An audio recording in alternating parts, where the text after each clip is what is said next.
오늘은 예배란 무엇인가에 대해서 생각해 보고자 합니다. 성전에 하나님의 영광이 충만한 시기도 있지만 그 영광이 떠나는 시기도 있었습니다. 하나님이 기뻐 받으시는 제사도 있었지만 성전 문을 걸어 잠그기를 바라시는 때도 있었습니다. 교회 예배에 참여하다 보면 찬양과 기도와 말씀 선포도 있지만 예배라고 부르기는 적절하지 않다는 생각이 들 때도 있고, 예배에 꼭 필요한 무언가 빠진 듯한 경우도 있고, 하나님의 임재가 느껴지는 예배도 있었습니다. 예배란 무엇인가? 어떤 요소가 포함되어야 하나? 성경이 말하는 예배에 대해서 살펴보고자 합니다. 첫째, 예배는 예수 그리스도께서 십자가에 죽으시고 부활하심으로 사탄, 죄, 사망, 세상이 심판받음, 성천하여 하나님 보좌 우편에 앉음으로 하늘과 땅의 주권자, 하나님 나라가 시작됨, 왕으로 다스리심, 성도가 하나님과 화목됨, 친백성, 자녀가 되어 하나님의 안식 잔치에 참여함, 지성소, 하나님 보좌 앞에서 예배드림, 보좌 우편에 앉아 예수님의 다스리심에 동참함, 삼위 하나님의 하나됨의 교제에 참여하는 존재가 됨 등과 연관이 있습니다. 위의 내용을 온전히 드러내어야 합니다. 성령께서 복음을 선포하시고 증거하시는 시간이 곧 예배입니다. 켈빈 어거스틴 개피는 신약 성도의 예배를 하나님께서 기뻐 흠양하시는 제사로 보았습니다. 켈빈은 예배의 주체는 인간이 아니라 성령이다 라고 이야기를 합니다. 예배는 그리스도의 희생으로 완전케 된 제사 위에 성도가 자신을 산 제물로 드림으로 하나님께 향기로운 제사가 되는 예배가 됩니다. 성령 안에서 그리스도와 연합된 제사가 곧 예배입니다. 리차드 개피는 성령께서 그리스도의 성귀된 제사를 교회의 예배 안에서 재현하신다. 성령 안에서 그리스도와 연합된 제사적 교제가 예배라고 이야기를 했습니다. 성령은 교회를 그리스도의 제사에 연합시켜 향기로운 산 제물로 바꾸신다라고 개피는 이야기를 합니다. 개피는 성령 신학자인 것 같습니다. 예배는 인간만의 행위가 아니라 성령 안에서 이루어지는 그리스도의 계속된 제사 참여로 하나님께 연락됩니다. 인간만의 행위가 아니라 그것으로는 하나님께 연락될 수가 없지요. 성령 안에서 그리스도와 함께 하기 때문에 하나님께 연락됩니다. 그리스도의 이름으로 하나님께 드려지기 때문에 하나님께 연락이 됩니다. 둘째, 어거스틴, 켈빈, 메리디스 클라인, 리차드 개피는 예배를 세상에 대한 심판, 정죄 선언으로 보았습니다. 신앙 고백 혹은 복음의 내용을 살펴보면 여자의 후손, 아브라함과 다윗의 자손, 예수님이 십자가에서 승리하셨고 사단과 세상이 심판, 정죄를 받았다는 것이 복음의 주 내용입니다. 교회가 존재한다는 사실, 예배로 성도가 모였다는 것조차도 세상을 정죄하는 메시지가 됩니다. 그곳에서 직설적으로 세상과 죄와 사단의 실패, 패배, 정죄하는 메시지가 선포되어야겠죠. 예배는 하나님의 법정으로서 하나님의 말씀과 복음이 선포될 때 세상을 향한 하나님의 심판, 정죄가 선언되는 곳입니다. 어거스틴은 하나님의 도성에서 교회의 예배는 세상에 대한 심판 선언이다. 세속 도시에 대한 하나님의 종말적 심판의 선치 먼저 이루어짐이겠죠.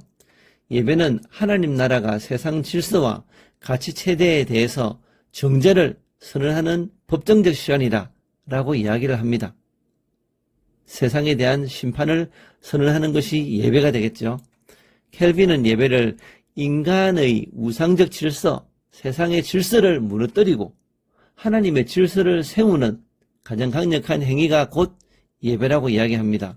설교를 하나님의 법정적 선포, 어떤 법정적 선포가 됩니까? 세상은 이미 심판받았다, 정죄받았다, 그런 내용이죠. 클라인과 게피는 예배를 언약 법정의 현장, 하나님의 백성은 예배 가운데 사단과 세상 권세 앞에 서서 하나님의 의를 정언함으로 세상을 정죄한다. 예배는 범죄한 세상을 심판하고 하나님 중심의 새 질서를 세우는 것이 곧 예배라고 이야기를 합니다. 세 번째, 어거스틴 게알데스포스 메르디스 클라인이 한 이야기입니다. 예배는 언약 갱신으로 보았습니다.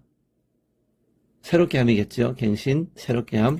만약 예배가 예수님과 사도 혹은 교회가 맺은 언약 체결의 갱신 의식이라면 예수님과 교회는 어떤 언약을 맺었을까요? 만약 교회가 언약에 신실하다면 어떤 유익을 얻고, 만약 언약에 신실하지 않다면 어떤 결과가 생길까요? 이 질문에 답변하기 위해서는 구약 성경과 신약 성경을 진짜 꼼꼼하게, 치열하게, 냉철하게 읽어야 됩니다. 복음을 단순히 예수 믿으면 죽어서 천국 가고 예수 믿지 않으면 죽어서 지옥 간다라고 단순화하기는 어렵습니다. 예배는 언약 갱신 의식으로 보았습니다. 클라인은 예배를 고대 근동의 조약 체결 형식으로 설명하면서 하나님의 선언,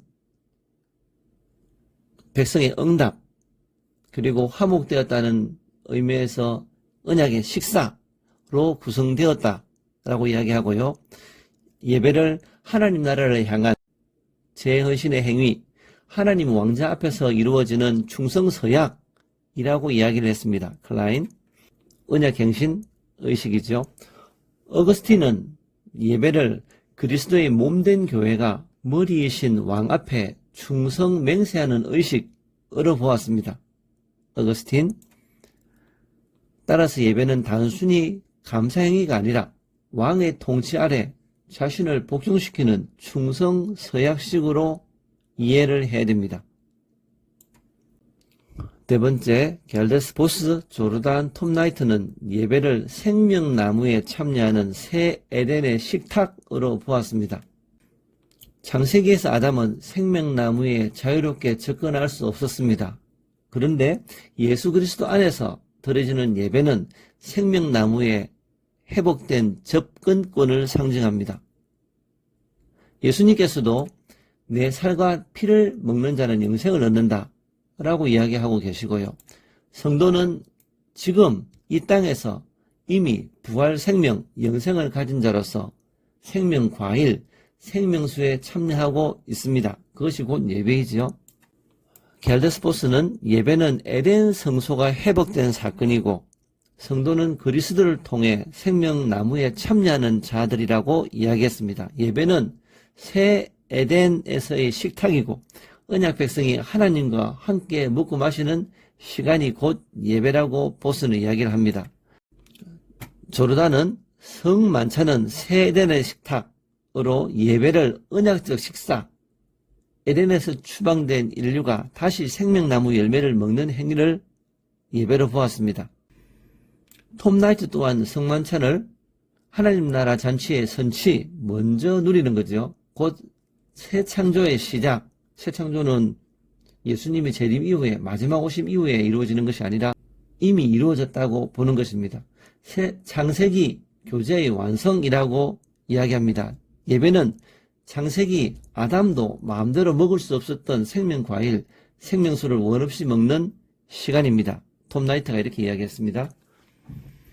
마지막으로 다섯 번째, 보스 켈빈 톱나이트는 예배를 새 창조에 참여한 성도가 세상으로 파송되는 사건으로 설명합니다. 톱나이트는 예배는 하늘과 땅이 맞닿는 공간이고 예배는 하나님 나라의 미래를 현재에 불러오는 행위이고 예배는 새 창조의 중심이고 교회는 세상을 향한 새 창조의 대사, 사신이다라고 이야기를 했습니다. 보스는 예배는 에덴의 회복일 뿐만 아니라 새하늘과 새 땅의 시작이다 라고 이야기를 합니다. 새 창조, 그것이 예수님 재림 이후에 이루어지는 것이 아니라 이미 시작되었다라고 보는 것이겠죠. 예배는 단절된 현실로부터 도피하는 것이 아니라 하나님 나라의 새 창조 능력이 세상으로 흘러가는 출구가 곧 예배입니다.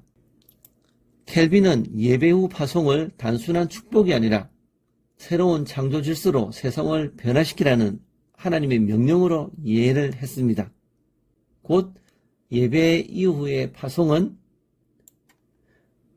새 창조에 참여해서 은혜를 누린 성도가 세상으로 파송되는 사건입니다. 오늘은 예배에 대해서 여러 가지 측면에서 생각해 보았습니다. 감사합니다.